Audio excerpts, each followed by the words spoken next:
let's start with the video. This is the Genesis. This is and this is Pasta from the Convo Couch that went when he was driving out, and we saw the reporting when he was driving to the event and got to the event. He was like, I can get a question in, and turns out he got the question of the day by far, in my opinion. And he came in clutch with the follow-up because yes. Good job, Pasta. Yes. So let's listen. Mr. Kenny, a lot of people are confused about the tweet storm. I call it the tweet heard around the world. A couple of tweets were put up in support of Roger Waters and then taken down. Do you want to give us a little explanation of why they were taken down and also your stance on Israel and Palestine? I tweeted that. I made the tweet applauding Roger Waters' courage in opposing the COVID mandates and the Ukraine war. I was unaware of his position on Israel. And when I learned that, I immediately took it down. My position of Israel is that I support Israel. My family has a long relationship with Israel. I support you guys see this part? Horrible. For one, as we said, horrible. For two, I don't know. Let me know if you guys got the same vibe. But RFK probably don't know who Pasta is, right? So it's almost like he responded in this question thinking like he was asked by a liberal. Yeah. Like it almost like he thought Pasta was like a liberal. Like, why was you tweeting with? So he gave his response that he would give a Democrat. Right. He was like, well, actually, I didn't know that. I actually stand in support of Israel. Then that's why Pasta was probably watching horror as he see this. You realize I'm not a Democrat, right? So that's what I get. He answered this question like Pasta's a Democrat, and that's why this clip went so viral, because he says the worst response possible to Pasta in this moment. But let's continue. And his right to protected security. And the Palestine. Let me just say. So I meant to insert this, and I'm gonna replay it. Yeah, replay the part where he says that again. Yeah, because I'm a person who does a lot of my just understanding of a person, whether I feel like they're on point as far as what being truthful is in just my history of human behavior and understanding what it means. And when he goes into this question about Israel and his answer, he seems very the shell of himself in other instances. Yeah, he just like, he's like real, like almost ashamed of his answer. He should be. And so it gives me a sense that he understands this is not the greatest answer to me, because it's a different look. He's direct eye contact right before the question and after the answer, but during it is real, and that's a tell to me. So let's listen. Courage in opposing the COVID mandates and the Ukraine war. I was unaware of his position on Israel. And when I learned that, I immediately took it down. My position of Israel is right here. I support Israel. My family has a long relationship with Israel. I support its right to exist and its right to protected security. And the Palestinians? And a humane outcome and a recognition ultimately of the aspirations of the Palestinian people. What the fuck does that mean? What the fuck does that mean? The aspirations. You know what the aspirations of the Palestinian people are? They want to live in peace in their own country without being brutalized, without being genocided. That's what their aspirations are, you absolute turd. And the idea that he had to be prompted to even mention the Palestinians says it all. Disgusting. Disgusting. And when asked about the Palestinians, he read directly from his statement. He says literally exactly what his statement says. The aspirations of the Palestinian people. What the fuck does that mean? Seriously. It means fucking nothing. And if anything, the best I can come with is a negative. That he wanted the Palestinians to be nice under Israeli apartheid. Like that's the status quo of the two-state solution. And Israel has a right to protect itself from what? From kites that are on fire? Like that? What the fuck are they protecting themselves from? They took over a country and are kicking people out, taking over their homes, brutalizing their people. It's an apartheid state. They're murdering children, and they get to protect. Go fuck yourself, dude. It's so gross. Whenever someone says that, it's so disgusting. Because imagine if you see like a 19-year-old Mike Tyson. I'm talking about Mike Tyson when he was like 19, 22, a beast. And you like see a monster. You see him just welling the shit out of a 10-year-old. And then the 10-year-old like, he fighting, screaming. And he's like, 10-year-old, what are you doing? Hey, Tyson I have a has right the to protect myself. himself. Tyson the aggressor beating the shit out of his kid. And you're like, how dare the kid fight back? That's what's happening because Israel is propped up by the United States military. It's propped up by the UK. They are sending billions in arms. It is not a war. It is not a conflict. It is a genocide. Yes. It is a genocide. It's not a war, not a conflict, not a clash between Israelis and Palestinians. There are Palestinians whose land was illegally seized. Hundreds of thousands of Palestinians removed from their land during the Nakba. Generations of trauma. Palestinians being executed by Israeli police. Their mosques being raided. The most grotesque violations. The water is constantly poisoned. I read numbers like 95% of the water in Gaza has been poisoned. And this is by the Israeli military. So these people are under occupation. And it is literally, it is under international law. They have the right. You have the right to fight your occupier. Yeah. Israel is occupying, and they're a settler colonial state, waging genocide against Palestinians, forcing them from their homes, doing everything that Amnesty International and many groups consider to be a genocide. So when you say that Israel had the right to exist, like Marianne Williamson does, when you say they had the right to defend herself, like many of these progressive except Palestine people say, you are literally justifying and backing up and enabling the United States enabling of the genocide of the Palestinian people. It's an unacceptable position. Yes. Absolutely unacceptable. Yes. But she go ahead. Yeah, I know I'm gonna get fired up. Like, this really makes me angry. So if I start ranting, just tell me to shut up. But this really pisses me.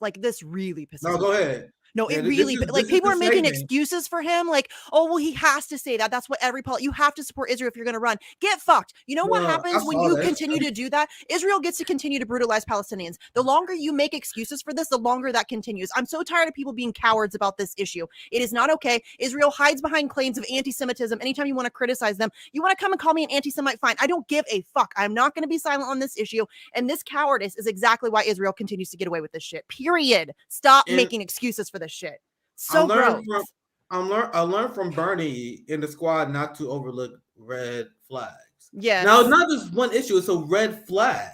Why are you showing a weakness on this issue? Why are you bowing down to the Israeli lobby? Yes. You're and people and I've seen the pathetic excuses where they say RFK he has to say this because he's a politician. Why the fuck does he? Go fuck yourself. He's a coward. And if you're willing to walk on this issue, he's gonna walk on other issues. Okay, you want to know what makes me angry about this even more is people keep coming at me because he said he would free Julian Assange on day one. That's really easy to say when you know you're not going to win. But second of all, if he can't even stand up to Israel, you really think he's going to stand up to the deep state and free Assange? Come on. No way. This right here shows that he has no spine whatsoever. Either that or he genuinely, and I don't know which is worse, he genuinely does truly support Israel, which means he is a fucking fascist and he can get fucked. Yeah, I don't know which one's worse. But go ahead. I don't know which one's worse. Let me just read it. This is the tweet that was taken down. Fortunately, Primo Radical actually got a picture of it before he deleted it. And it says, Roger, you are the global hero Orwell had in mind when he said, in a time of universal deceit, telling the truth is a revolutionary act. The high stakes. Now, isn't it ironic that telling the truth is a revolutionary act and RFK took it down? Was it a revolutionary act? No, that's why it's so fucking funny and pathetic. Yeah. So ironic. So the high priests of the totalitarian orthodoxies are trying to silence you with censorship, gaslighting, and defamation. Please keep speaking truth, power. I think is there another one? I don't think there's another. No, that's it. So that's the one that he. I mean, it's nothing else to say but cowardice. There's nothing else. Yes. To say about I seen like the same with Marianne Williamson support. There were so many RFK fans that were disappointed because we didn't want to prop up the favorite politician. That's ever been that's not my thing. But I'm tired of these old sock dems. Like, at what point do we evolve and move past the RFK and Bernie Sanders? Just move past social democrats, these motherfuckers that come from wealth, come from capital. So me and CJ, what we're proposing, RBN, what we're proposing is a legitimate floor and ceiling here, where like where people say, well, Marianne Williamson not as good as Bernie, RFK not good, Bernie people not good, Bernie not a big deal. No, Bernie was the compromise and the standard that we would never accept again. Like we need leaders like Shama Sawan, where you don't have to be like, I hope they get the position right. Like, how many times have we catch Shama like, wow, oh my God, why she get Ukraine wrong? Why she get labor issue? No, isn't she fucking the DSA though right now? Doesn't she's got some thing going with some DSA people? That makes me a little concerned about her. But yes, generally speaking, I agree with you. But listen, does it matter, Nick? Does it even matter what you? The electoral system is broken. It doesn't work. Your vote doesn't matter. So it doesn't, you really think they're going to let RFK Jr., even if he were good on issues, especially if he is good on issues, win the presidency? Of course they're not. It's ridiculous to even assume that that's a thing. If you want to go and support these people because they raise awareness for issues that you care about, fine. But don't be delusional about the fact that they're ever going to let somebody who actually gives a shit about the people win the presidency, period. It's never going to happen. Yeah, the most important thing for me is if you're not advocating working within the Democratic Party, and I was at Worker Strike Back, that is not their goal, that is not their vision. The disappointment with DSA is their plan and their willingness to work within the Democratic Party. Those are two important distinctions. As organizers, as revolutionaries, we're gonna have to work with people who are with fucking Democrats every once in a while. That's the problem. But are we shifting them away from the two-party duopoly, or are we shifting them to the two-party duopoly? And my thing with Shama, at least they have an organization that is militantly against the Democratic Party, and that's my litmus test personally. But back to RFK and Marianne Williamson, well, I am saying that we can do much better. Like our RBN, the reason why people get upset because we don't support the favorite politician is that we propose higher standards. Like, why are we looking towards capitalists? Why are we looking towards millionaires? Right. Why are we looking for the fucking Kennedy dynasty to save us? The fuck is wrong with you people? Like, I want us, and the message for RBN since day one, and I don't know why people misunderstood this, is for us to save ourselves. We become our own hero. Rome is our hero, not a fucking politician. We become Misty is a hero because she does what Genocide. I know of course you're gonna say that, but I'm making a point. Of course you're gonna say that. But if you inspiring people, if you're doing action, if you're in the streets, if you're actually committing something, you are a community hero. Why are we looking to oligarchs? Well, if they're on our side, great. If they're class traders, great. But why are we looking for a fucking Jesus? Why are we looking for Catholic Jesus? The Vanguard fucking all these people who support Marianne Williamson, these people. Millionaire white women. Yes, a millionaire white woman arrived. Exactly what we fucking need. A millionaire white woman who is so wishy-washy on literally everything. She whatever is politically advantageous for her, whatever position that is, she has flip-flopped on so many major issues over the course of the past couple of years that we've been aware of her. It is astonishing to me that anybody takes her seriously. She has no actual politics. It's just, what do I need to say at this moment in time to make people like me? And I don't do that. Like, if you don't have a firm grasp of who you are and what you stand for, I have no time for you. And especially if you're running in the Democratic fucking Party. And it's astonishing to me that and what's so frustrating is, and this is why the pasta thing really got to me, because he's so much smarter than that. He knows, of all people, Pasta knows that the election system is broken. And so the idea that he is still getting sucked back into this system every 2 to 4 years, that's why we're never going to get off this hamster wheel. We are never going to get off this hamster wheel. Every 2 to 4 years, they're going to throw some smooth talking salesman at us, and a significant portion of the population will fall for it. And we're just going to keep doing this forever and ever until the empire collapses and we all die. I mean, it's fucking crazy. It's crazy. That's exactly on point. And at RBN, we're trying to get people to think differently. Like, in order for, like, people, I've seen people like Marianne Williamson, RFK fans, they complain about, they're like, why you, oh my, of course, oh, he not getting Palestine issue right. Oh my, why you got so nitpicky? Yeah, that's Marianne not nitpicky. Yeah, Marianne Williamson supports arming Nazis in Ukraine. Why you guys so nitpicky? She support war. I'm like, you guys understand. I'm a Marxist. I come from a poor, disenfranchised class. I had conversations with Finney. I'm trying to believe this. I had Kamala with from Kamala as well. We were talking about how We need self-determination, especially among the Black community. We need to lead ourselves. I'm not interested in looking for a white hero. I'm sorry that might hurt you guys' feelings. But we need, at some point, as a community and as a movement, we need to look to ourselves as leaders. So in order for me to anoint RFK and Marianne as leaders, RFK coming from the Candies, Marianne Williamson coming from Oprah, nigga, they would have to be flawless on every issue. Yeah. CJ, yes. They would have to be flawless on every issue for me to be even remotely on board. So you guys want me to accept them with their flaws? No. And Palestinian freedom is not nitpicking. Are you fucking joking me? Like the idea that I got that a lot over the past week since this whole thing started, is that people, oh, you're nitpicking, or oh, you're throwing the baby out with the bathwater. You're letting perfect be the enemy of good or whatever. That's not good. He's a fucking fascist. If he actually supports Israel, an apartheid state that is committing genocide against Palestinian people, I don't fuck with fascists, period. I don't know why anybody would. Like, that's, and you're on the left and you're willing to excuse that?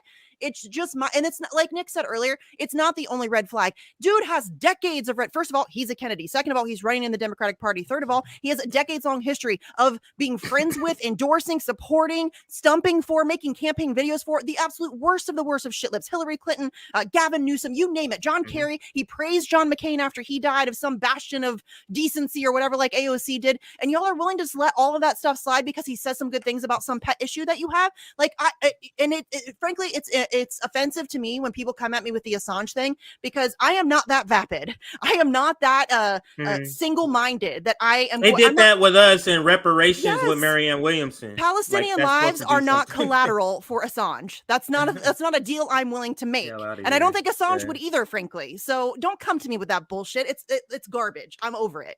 I just had Nkosi Mandela on, and we talked about how important it was to show solidarity. He was talking about the solidarity that South Africans and Palestinians have with African Americans in our country. Talk about the genocide of the police. He said he considered it genocide.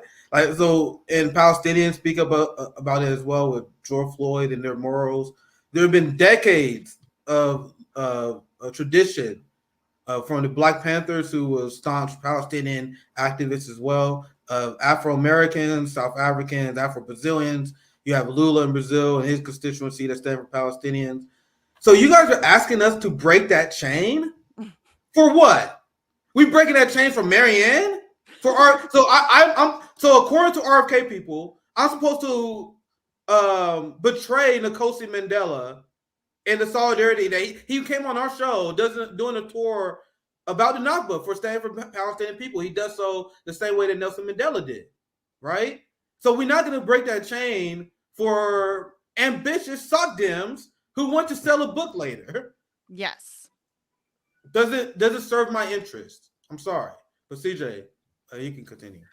Yes. So we're just going to read a couple of paragraphs from this article and then any other reaction. So, of course, they bring up the tweet where he's saying his support. So he took down one tweet and put this up. I'll read it, but Black Agenda Report and Margaret Kimberly covers it. I'll read a couple of paragraphs from her article. I know Black Agenda Report wasn't that bad. Yes, it's on point. I didn't see this. Damn. And my regards about Roger Waters. It's almost like he's sending a letter to the Israeli lobby. Mm-hmm. I was referring to his dissent. Just think, I'm going to add to the Israeli lobby. In my regards about Roger Waters, I was referring to his dissent on COVID and the war in Ukraine. I have only recently learned about some of his other views, which I do not share. I support Israel's right to exist within secure borders, and I also support the Palestinian borders of the Palestinian people. Go ahead, chime in. Go ahead. Like these are moments when we need someone over our shoulder just grill them word by word, step by step. So we say secure borders. Which ones? Are you talking about the borders set up during the 60s? Or the one you mean the 80s? The 2000s? Because they keep moving. I mean, Palestinian borders in their territory get less and less. So when you say Israeli borders, you got to be very clear what border you're talking about. Are you talking about 2010, 2015 borders? Because Israel keeps growing. Palestine keeps shrinking because they're committing apartheid and genocide, ethnic cleansing, if you will. So when you say borders, you gotta be very specific when you're talking about here. So that's him. Well, that statement is so disgusting. If you're well read on this issue, you realize how the secure borders part is probably the worst part of them all. Because Israel keeps expanding the border within Palestine illegally. And you saying they have the right to do that? I'm not reading too much into it. I talked to the Palestinian Network. We're gonna have Ashley back on here soon. We're gonna coordinate that eventually. I was in coordination. I was talking to many of them when we had Nicole Mandel on. I am reading this. I adopt my language based on the way they talk about their liberation, their freedom. Mm-hmm. Like the idea of you talking about securing Israeli borders is fucking blasphemy at the highest level. It's to gross. Palestinian activists. Do you guys understand that? Yeah. You talking about aspirations about Palestinian people means fucking nothing. It means nothing. After saying that. And the phrase "right to exist" that is directly from AIPAC. That is Israel propaganda right there. And the idea that he's regurgitating that stuff uncritically and is again the aspirations of the Palestinian people thing makes me so angry because that is just not. It's gobbledygook. It means absolutely nothing, and it speaks nothing to what they're dealing with. And the idea that he couldn't even be bothered to bring up the numerous human rights abuses and the numerous war crimes and the murders and all of the stuff, not one word, not one mention of the things that Israel's doing to the people of Palestine, but he supports their aspirations. Fuck off. Does it make me unreasonable to make me side-eye him even more because he get Ukraine right?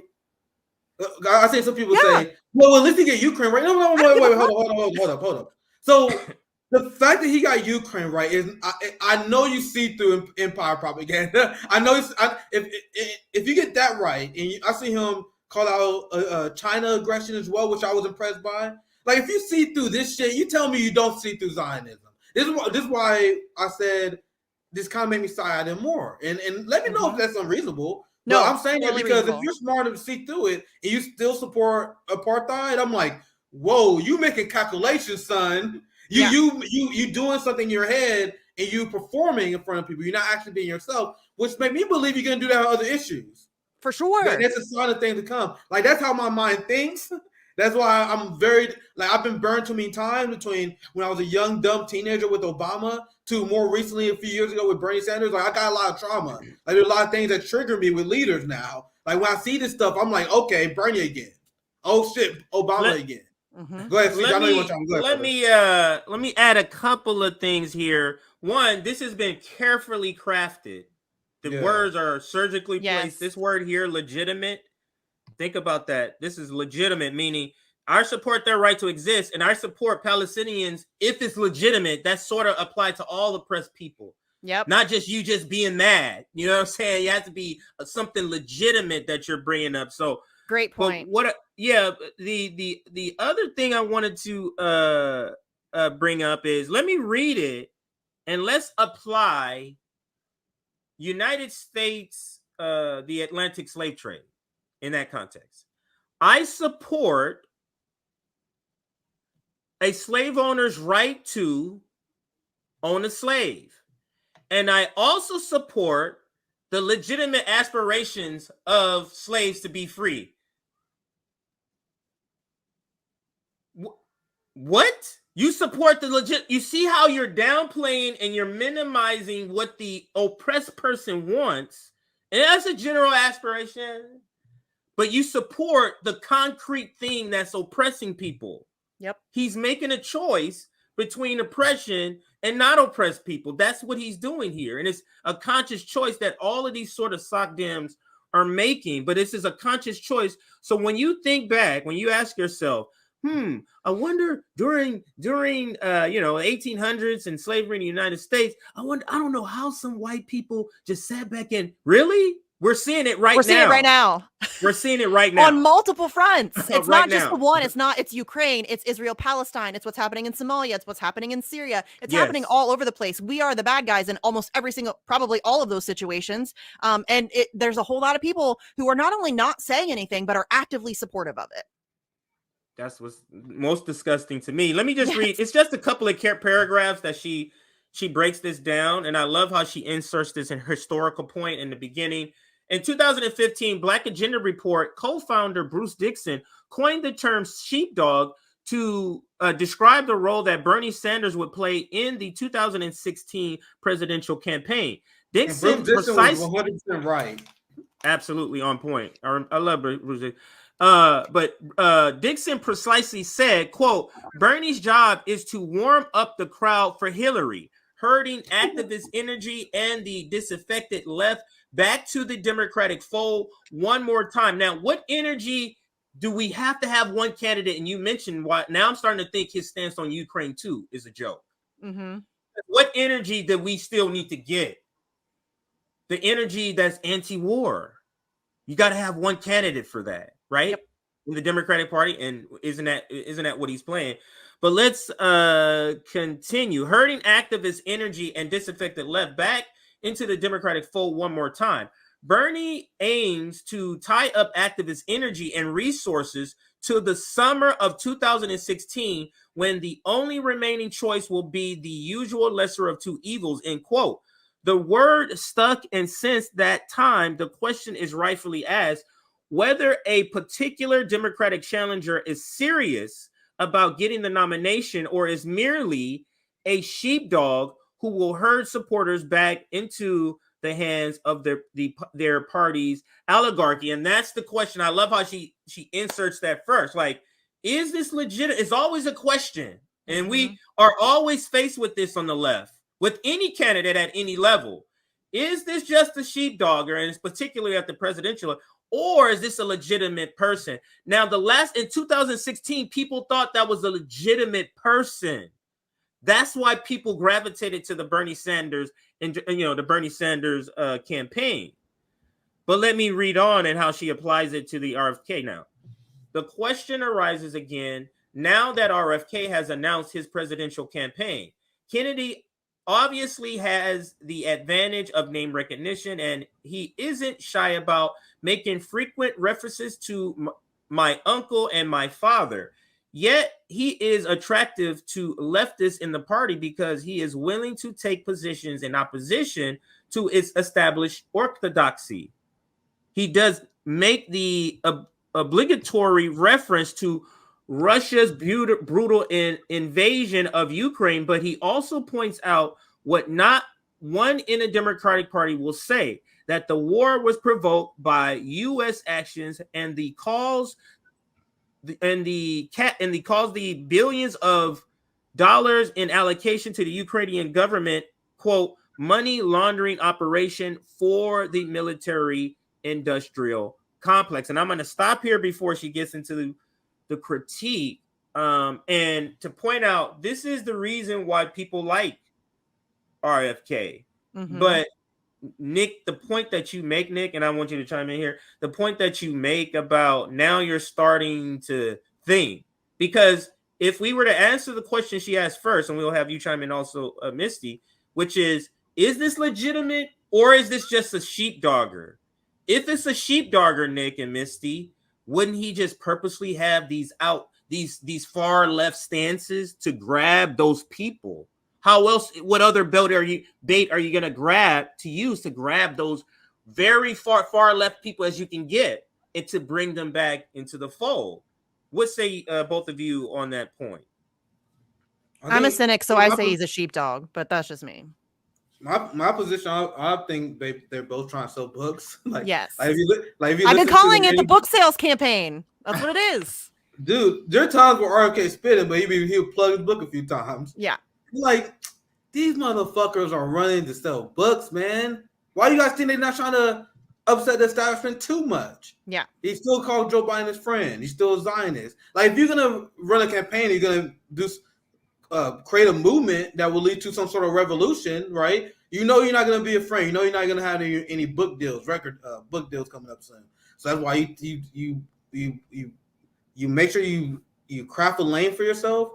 As you mentioned, CJ, go as far left as you possibly can, but within the parameter that the establishment will allow you. And that's what it seems like both of them doing. There's not any long term, like what happens after you lose. They keep saying nonsense like, "Well, I expect to win." I saw just there's a Fox News interview. Yeah. There's a Fox News interview with RFK, and I'm telling you, that's not a good answer to me. Like he asked, and Marianne Williamson asked, like, well, he was asked specifically, do you expect to endorse Joe Biden? He's like, well, I don't expect to lose. I'm going to win.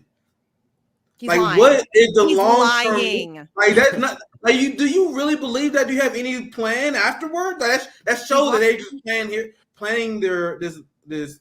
Well, this is how you got to ask the question. This is how you got to ask the question, and they're going to be forced to answer it. Do you think any Democratic candidate that's running should endorse the eventual nominee? That's a great way to phrase it. That's what you have to ask. That's the way you have to ask them. Go ahead. Can I just say that this whole thing of them lying and misleading people, it is honestly one of the biggest things that it to me, it's so disgusting. Marianne Williamson is very blatant about it. She was asked, I think, by Kyle Kalinske, can you beat Joe Biden? She's like, yes, absolutely. She's lying. She knows she cannot. Robert F. Kennedy has been asked numerous times. Kim Iverson, to her credit, did a great job of asking him, when the Democratic Party eventually screws you over, will you endorse the nominee? And his response was, why don't you have any faith in my candidacy? It's not about your candidacy, asshole. It's about the Democratic National Committee who went into a court of law and said, listen, we'll choose whoever we want and there's nothing you can do about it. That's the issue. And the idea that he's lying to people and fundraising off of it and taking money from people who don't have it to give to run a race that he knows he can't win, that's despicable. That's gross. It's about them, not the movement. Yes. Remember Marianne Williamson answer that we saw through? Yeah. It depends how they treat me. What are you talking about? No, it depends about what's better for the movement, you asshole. It had nothing to do with how they treat you. It's about what the movement needs. Bless you, Jay. Right, because to that point, if they treat her good, then she forget all those repress and oppressed people. Forget you guys. I was treated right. Like, isn't that essentially to the point that she's making? Now, Margaret goes into. Did I take that? Okay, I took it off. Now Margaret goes into the actual topic at hand, and that is he certainly got the Zionist message about Ukraine. I'm sorry, about Israel. Kennedy praised musician Roger Waters for his opposition to the Ukraine war, but then deleted his comment on Twitter because Waters also opposes Israeli apartheid.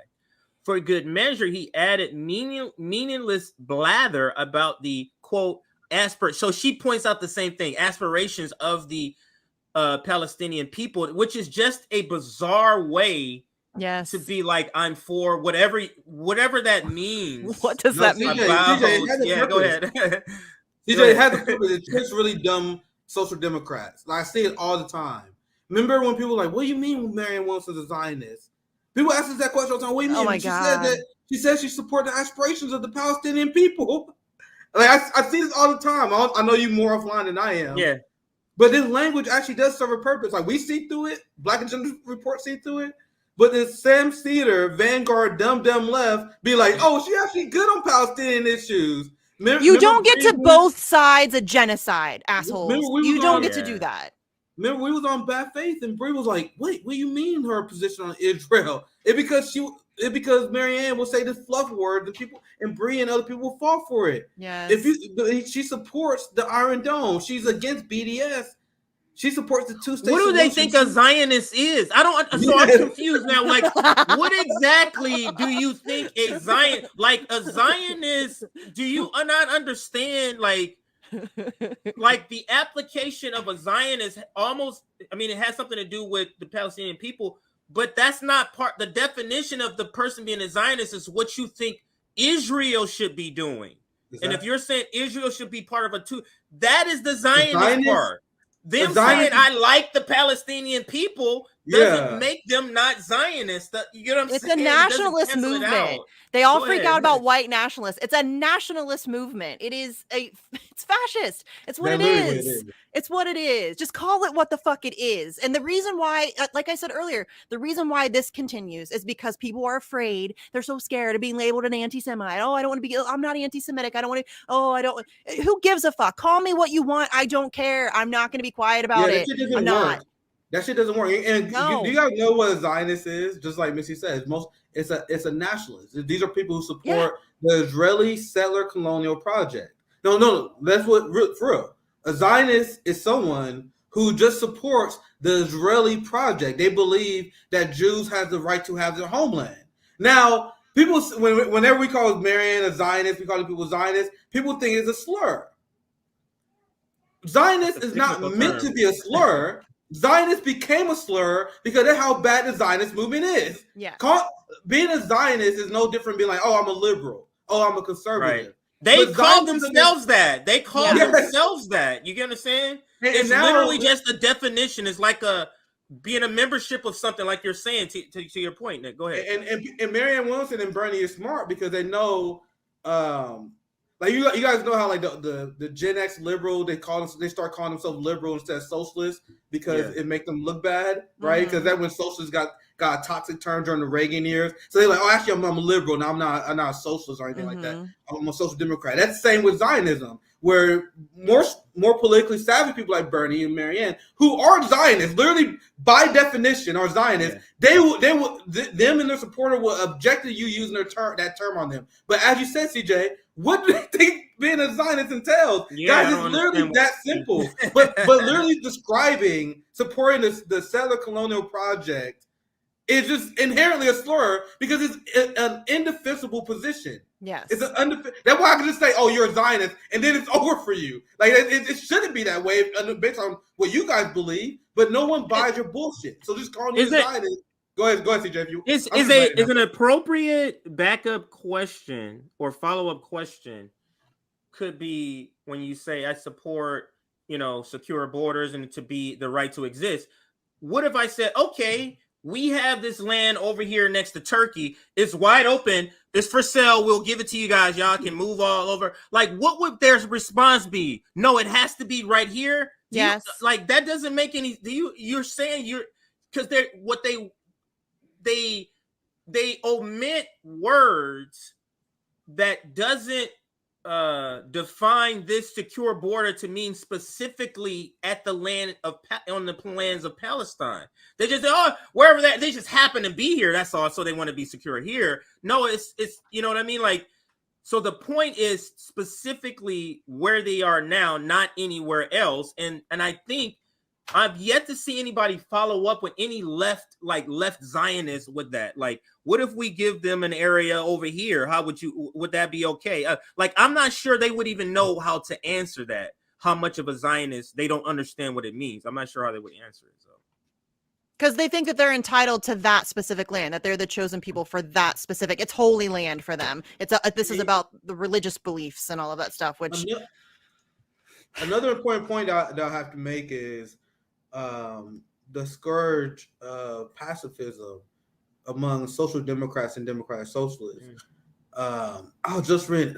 I'm kicking myself. I'm blanking on the name of the book. I was just reading this Marxist book that was talking about how pacifism and social democrats should weaponize pacifism against marginalized communities, and that's another reason why social democrats become Zionists, because they start to look at Hamas. They start to look at Palestinians with disdain. Because they say, how dare those people use violence against the oppressor? Anyone who uses violence, no matter what the situation, is inherently the bad guy. That's why you have people like Marianne Williamson who literally fearmonger about Hamas all the time. And they say, oh, well, what about the Palestinians? Marxists, we inherently don't believe in that. We believe in self-defense. We believe in the right of defending ourselves. We believe in the right that we should have arms and such. But social democrats preach pacifism that have never won a successful revolution. And that's why they have been chosen by the capitalist class, because they are the suitable opposition. The opposition they want is the opposition that condones pacifism.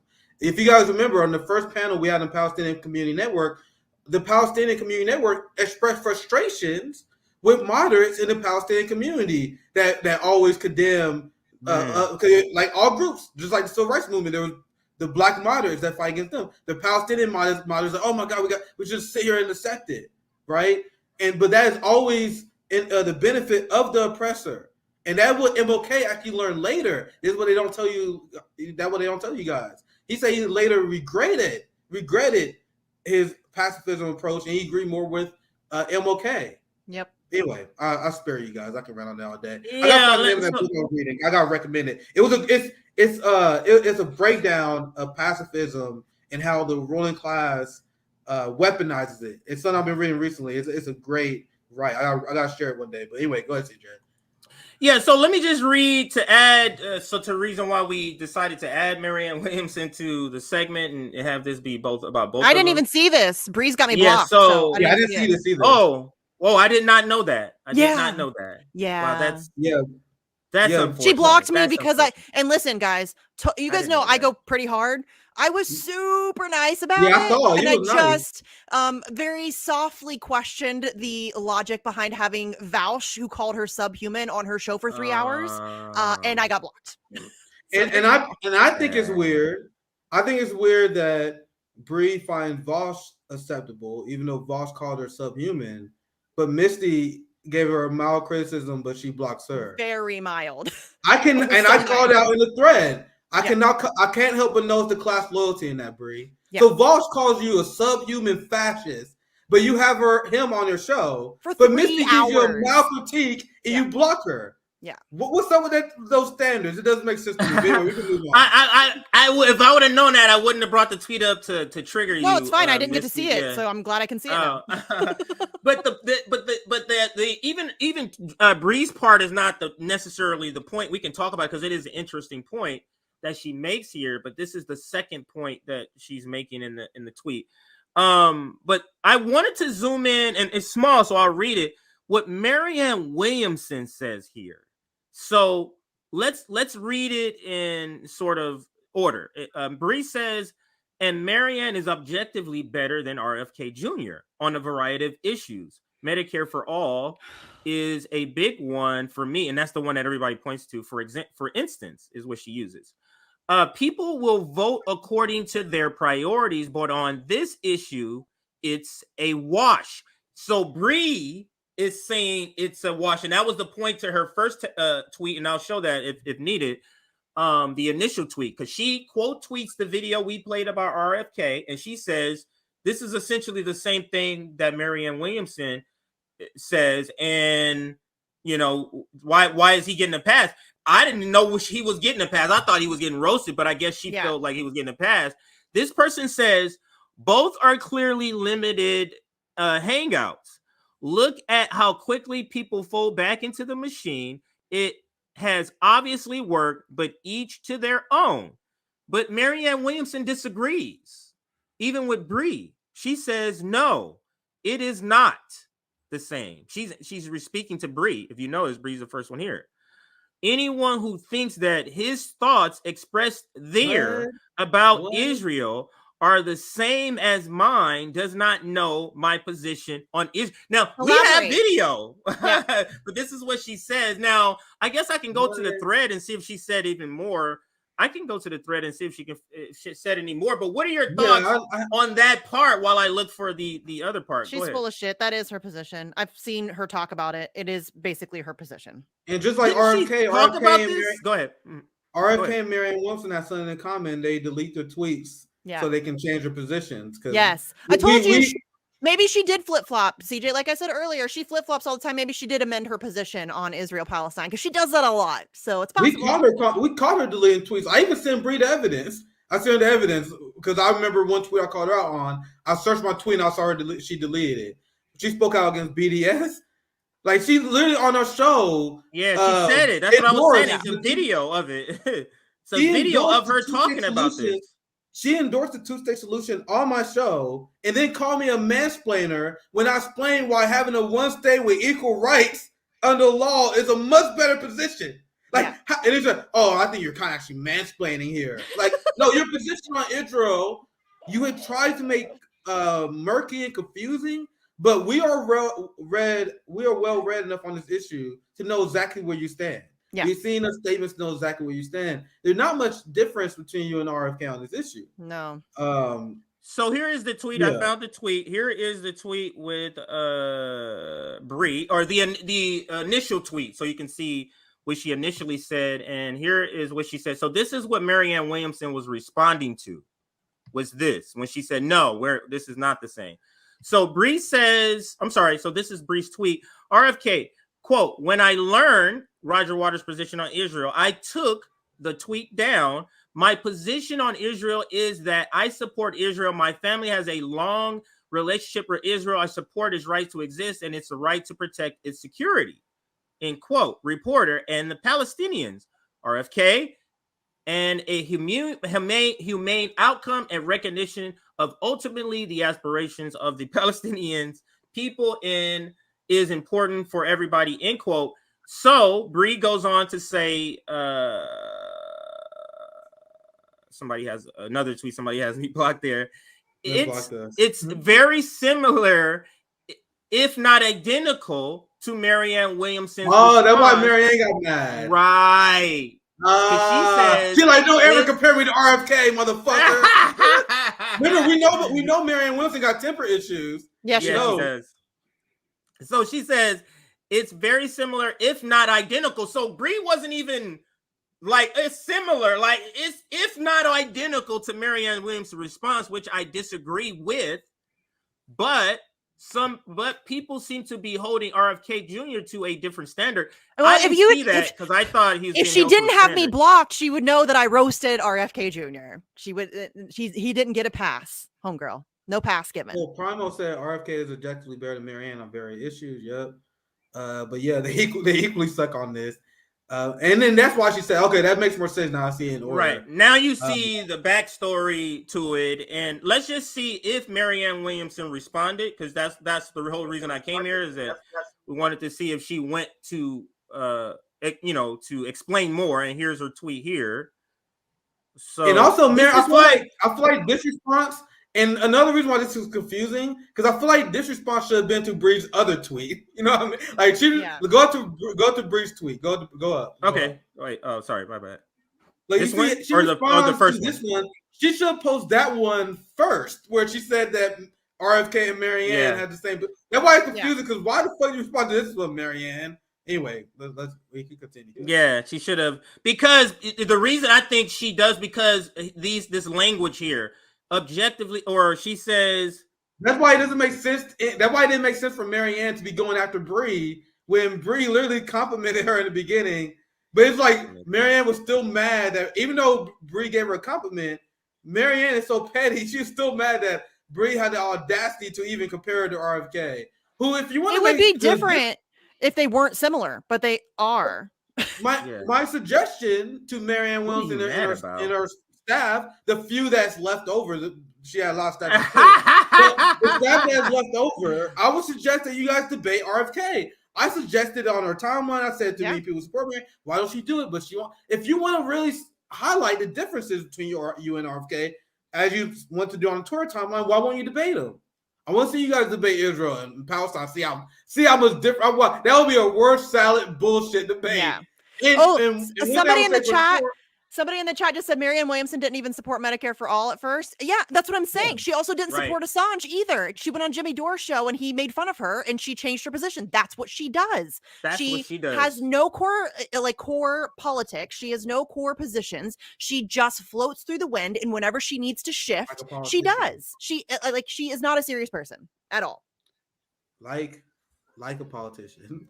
She studied the length, because you notice if you look at the interview she did with you and Sabby, then you look at the interview, you can tell she goes back and sees the critique she gets from the interview, then she just adjusts what she says. Yep. That's why now people are saying somehow she's not. I don't understand this logic. Clearly people don't know what a Zionist is, because I posted about this before. And they were like, what do you mean she's a Zionist? I'm like, I don't understand how this is even debatable. Like, what are you talking about? But now I understand people just generally don't even have any idea what a Zionist is. They don't know. And they don't know because of people like Bernie Sanders and AOC and Marianne. That's the reason why they don't know. Yeah. Go ahead. Yep. They assume that if someone's Zionist, that their positions are, they assume that you're saying they're like Benjamin Netanyahu, right? But that's why Zionism is slur, because Zionism will always be attached to Benjamin Netanyahu, and so you can speak and talk a big game all you want. Like Bernie, you will call Benjamin Netanyahu the thug, but are you guys being supportive of the United States funding Israel? Are you going to stand up against that? Clearly, Marianne Williamson and them is not. Kamala Harris is also afraid of Benjamin Netanyahu, by the way. So I think people make the mistake like, oh, if you call someone Zionist, that means saying that they're Benjamin Netanyahu. No, I'm saying that they support the Benjamin Netanyahu project, which is bad enough. That's bad enough.